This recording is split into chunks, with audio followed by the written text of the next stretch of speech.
This is Real News Media TV, coverage you can trust. Please like, share, subscribe, and hit the notification bell. Select all for daily news updates.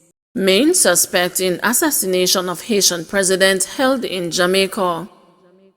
Sources are reporting that Colombian former military officer Mario Antonio Palacios, who is wanted by international law enforcement in connection with the assassination of Haitian President Jovenel Moise, has been arrested in Jamaica. The sources say Palacios was held by local cops for illegal entry into the island, but checks later identified him as the man who was flagged by the International Criminal Police Organization Interpol based on an investigation by law enforcement officials in Haiti who are probing the July 7 assassination of Moise. There has been no official word yet from the local police, and the sources have not indicated where or how Palacios was held. Haiti issued a wanted bulletin for the former Colombian military officer who it claimed had traveled to the country at least one day before the assassination of Moise. The Haitian National Police in its notice described Palacios as a very dangerous person and appealed to Haitians to contact law enforcement authorities should he be seen. According to the PNH, the man had traveled with several former soldiers involved in the assassination of President Moise. It said that he left Colombia for the Dominican Republic on Friday, June 4, traveling by the El Dorado airport. The authorities said that he was on the same Avianca flight with other members of the commando unit that allegedly shot Moise. Woman shot as licensed firearm holder foils robbery. Police investigators have cordoned off the corner of Garden Boulevard and Old Hope Road in St. Andrew, where a woman was shot in an attempted robbery this morning. It is reported that the woman was walking to work when armed men drove up in a light blue Honda Fit. A licensed firearm holder who was in the vicinity shouted at the men to leave the woman alone. The men then opened fire. The firearm holder returned the fire. The gunmen then ran off, leaving their cell phones inside the vehicle. The woman who was shot in the leg was taken to the hospital. Family sad as nation ignores a third victim of crash in which 2 firefighters died. For the past 5 weeks, Simone Cuthbert has been left to ask one painful question. What about Damien? Damien Scott was the third victim in a tragic September 14 motor vehicle crash on Laughlands Highway in St. Anne. Scott is the father of Cuthbert's 17-year-old son. The other 2 victims of the crash were Alex Williams and Stephon Walters, firefighters from the Ocho Rios fire station. I am super angry and very distraught. I was at a point where I wanted to lash out on social media because my child's father was not an alien. They kept highlighting 2 persons, so what about the third person? Cuthbert asked. Sometime after 10 p.m., the car in which a 40-year-old Scott was traveling collided with a Toyota Corolla Axia with the firefighters who were heading home after late-night duties. Scott was hospitalized but succumbed to his injuries the following morning. His death, Cuthbert went on to explain, has left their son Daquan married in grief as he had a tightly knit relationship with his dad. They were very close, so my son is not coping so well. He would be in the room crying and asking a lot of questions. Other times he is just silent and locked away in his room. I have to force him to eat, Cuthbert told the news. I'm here being strong for him and taking it day by day, but it's not easy. She explained that her son is also not happy that his father's death has been overshadowed by those of the firefighters. It makes my son feel some type of way too because he is on social media, seeing the rounds, and he keeps saying, my daddy was a part of this, so how comes nobody is saying nothing about him? It's just like his father meant so much to him, but nothing to the world because nobody even tried to put anything out there about him, she said. He was a person just like the firefighters. He had plans. He had others who loved and cared for him also. Scott, she said, was a super dad who did all he could for his child. My son depended on him because he was a great father figure. He ensured that he was well taken care of, get an education, and always have things he needed, said Cuthbert. He was a fashionista. He loved to dress up and found his appearance to be very important. and he did the same for his son. He mattered a lot to his child, and my son has no other sibling, so it is a lot for him. It's a lot to be planning funeral and all now," added Cuthbert. She expects that November 17, Scott's birthday, will be particularly hard for his son. They usually go to the movies, both of them going shopping, or he would get gadgets for them. For this year, he was planning for both of them to go out and enjoy the day, said a mournful Cuthbert. Trelawney man charged with murder of his grandmother.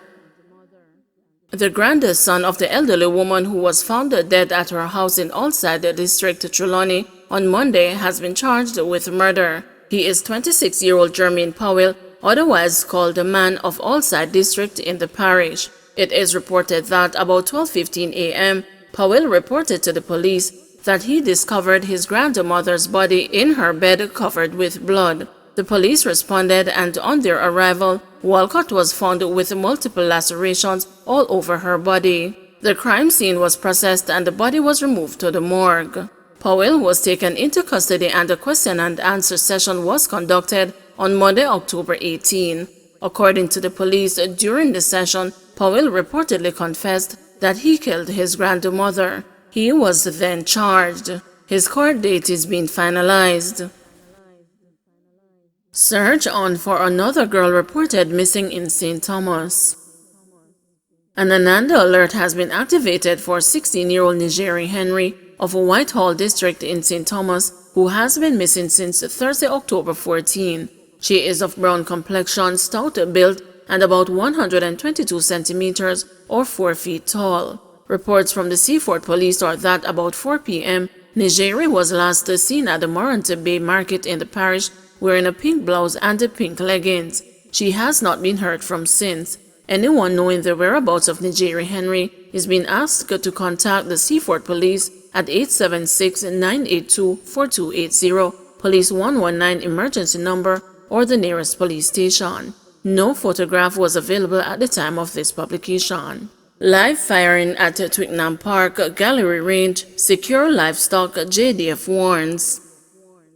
The Jamaica Defense Force will be conducting live firing at the Etwinnam Park Gallery Range located in St. Catherine. The exercise started on Tuesday and will continue into Friday. It will break over the weekend and resume on Monday, October 25 and continue through to Friday, October 29. As a result, the JDF is urging residents to make every effort to secure their livestock. The Army is also urging residents not to interfere with or remove security flags and notifications. A statement from the JDF said, in the event unexploded ordnances or paraphernalia are found, residents should contact the Army's Up Park Camp headquarters at 876-960-8776 to make a formal report. The JDF is advising residents that there is no need to be alarmed by the presence of the soldiers, the statement said. No trade license, no deal.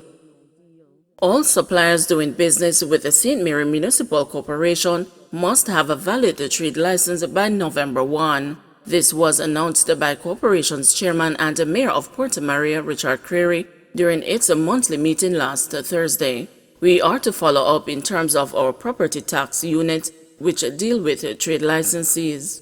Those entities who could not present us with a trade license, we are to follow up and revisit to ensure that they have it, said Creary. He noted that trade licenses have always been required and said efforts are now being made to have stricter enforcement of the rules. Among the groups who would be included, the mayor said, are butchers who supply meat to the local infirmary, as well as farmers selling produce. Creary said the latter group must also have a valid identification issued by the Rural Agricultural Development Authority.